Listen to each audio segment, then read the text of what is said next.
I personally believe that the economy is in deep crisis. And I will demonstrate in the short time that I have that it is so. And I thought that when the first budget for the next term of this government was to be presented, it would give us a picture as where we are and where we should be. Forgetting about allocations made to departments and sectors of the economy, what's important is what is the vision of this government to get us out of this economic morass. That's really should have been the focus in this budget, but I find that absent. Now, before I say anything, let me tell you why the economy is in crisis. We are a population of 140 crores, sir, and I have an ILO report. It's called the India Employment Paper 2024, which says that 83% of India's youth is unemployed. This is not my data. 83% of India's youth is unemployed. And in 2000, the employment was 35.2%. Unemployment was 35.2%. It increased in 2022 to 65.7%, and in 2024 to 83%. This is the state of unemployment in our country. Now, how will you deal with that? Now, unemployment is not something that happens suddenly. It happens over a period of time. And it happens why? Because the economy is stagnant.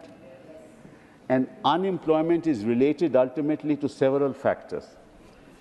It is related to education.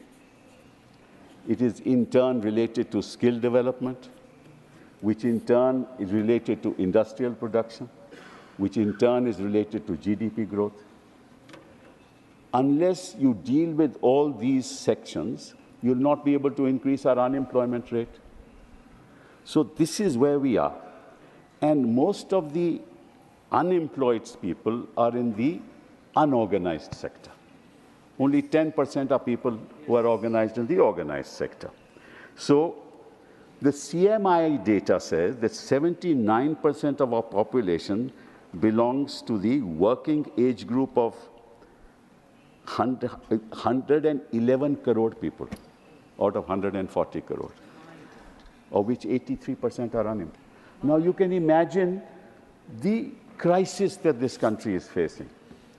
We can talk of allocations, but I would have thought that the finance minister should give us a roadmap as to how to deal with this crisis. Unfortunately, they've not been able to provide this roadmap because they will have to generate an employment of 7 to 8 million people on a yearly basis for the next 30 years. How will they do that? Where is the roadmap for that?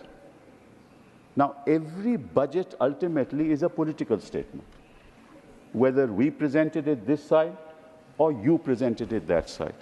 It is a political statement. And the fact of the matter is that you are strapped. The fact of the matter is that you know that unless you get 2 people on board, your government will not survive. So your allocations, therefore, have to be tailor-made to the demands of those 2 people. Nothing wrong with that. I mean, I'm not criticizing you for that because that's the only way you will survive. Nothing wrong with that. Now, sir, in the India Skill Report, which is prepared by India, it says 7 to 8 million job seekers every year and 12 million jobs needed every year. No roadmap. No roadmap for that. Now, so this is one aspect. I've given you the figures. Now I come to the second aspect. The second aspect is that the world is moving in one direction and we are moving in another direction. Why do I say so? So as you know, the rest of the world, there is a declining population. Young people are few, the aged people far outnumber them. In order to ensure that their economy continues to grow, they have to go for artificial intelligence. Artificial intelligence means that you produce the same thing not through manpower, but through machines. Now, that artificial intelligence is good for the European system or the United States of America or the developed world. But in India, if you have 83% of our people unemployed, you can't use artificial intelligence. Right? Now, if you can't use artificial intelligence, industry per se has to use it because it otherwise won't be able to compete with the rest of the world. So that sector of the economy, which is the IT sector, which has to use artificial intelligence, will start losing jobs. And your economic survey says that 0.3 to 0.4 job loss will take place in the IT sector. So the sector which gives you the maximum employment, because they have to compete with the rest of the world, is going to start losing jobs. And in fact, there's been no recruitment in this year in the IT sector. So where the economy is actually productive, you will lose jobs. And where the economy cannot afford artificial intelligence, you need jobs. And there is no roadmap for jobs. So this is a very serious issue that confronts this government. This is the second issue. And in fact, there is a report of the International Monetary Fund which says that 60% of all jobs in the developed world will be lost. And 40% of all jobs in the rest of the world will be lost. So if the 40% of the jobs in our part of the world are lost, where are people going to get jobs? Where are they going to earn? Who is addressing this issue, sir? This country needs minds to look at issues, not at politics.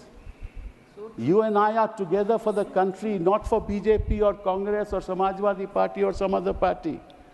The nation comes first, sir. And unless the youth of this country, and unless you empower the youth of this country, where will our nation go? Now let me come to the third issue, which is education. So there has been an increase, a slight increase in the education budget. It's not right that there's been a decrease. There's a slight increase in the education budget, but it's still less than 6%, which is what the promise was for a long period of time. But be that as it may, I'm not talking about education. The education structure in our country is what, sir? You get a BA honors in history, you get a BA pass degree, you get a BA honors in economics, you get a BA honors in political science, and ultimately you can't get a job. Where are those jobs? So your entire education structure has to be revitalized, reconfigured in order to marry it into skills.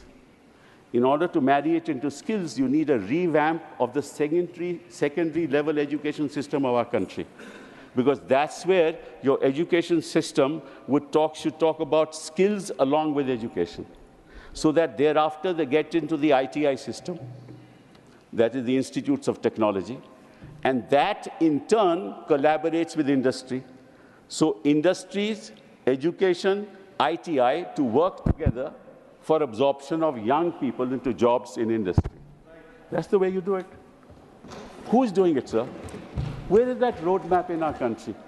What has been said by this government in the budget about these things? Nothing. Nothing at all, sir. And unless you skill our people, you're not going to give them jobs. So what will happen, sir? They all get self-employed. तो कोई दुकान डाल देता है, कोई कहता है कि मैं लोडर का जॉब ले लूँगा.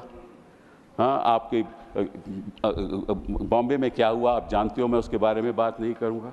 47 लाख एप्लीकेशन और 60,000 jobs for inspectors in Uttar Pradesh. 47 lakh application. वो जॉब क्या करेगा? कोई युवा करेगा क्या? युवा को अगर जॉब नहीं मिलेगा तो फिर क्या होगा, सर? वो इस किस्म की पॉलिटिक्स करता है जिसका ये वर्णन कर रहे थे, क्योंकि उनके पास और तो कुछ करने को है नहीं. सर 2 मिनट मैं बैठ जाऊंगा. 10 minutes. You look at the watch. 10 minutes. Okay, 1 more minute. Sir, you take time from our Allocations are made not by government but by Finance Commission. The 15th Finance Commission made the allocations as to which state is to get how much money. There's some element of politics in that, but let's leave that aside.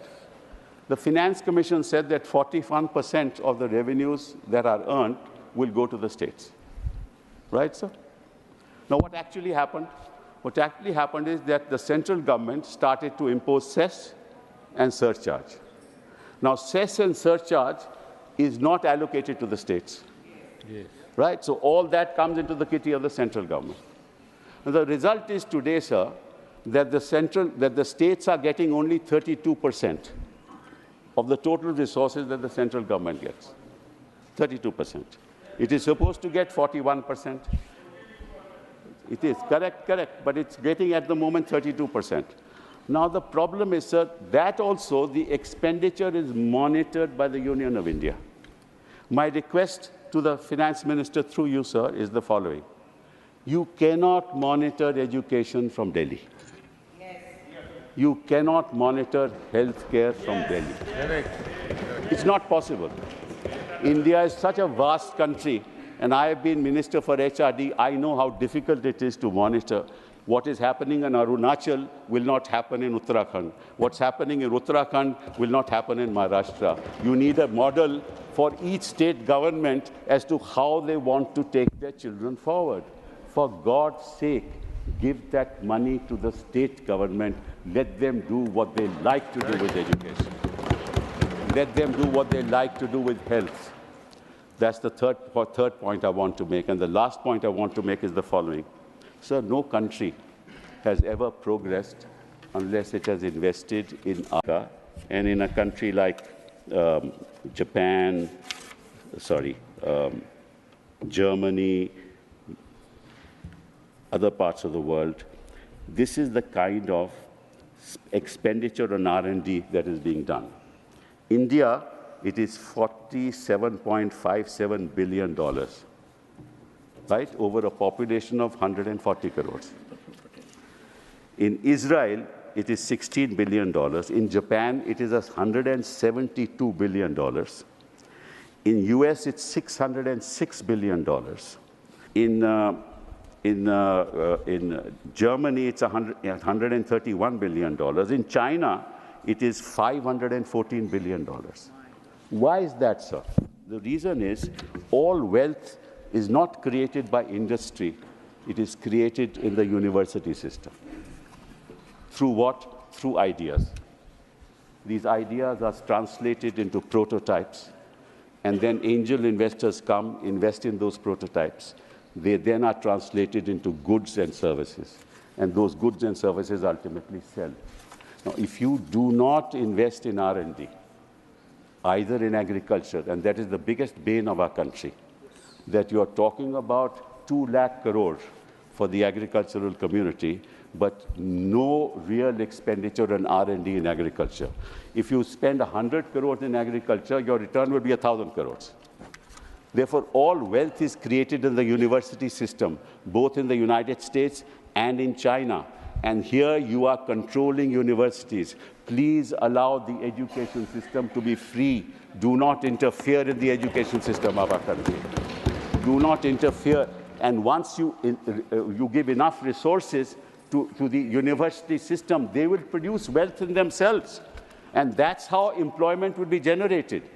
And there are several agricultural economists in this country who have been saying this. Invest in R&D in agriculture, including some of the people who have written newspaper articles recently.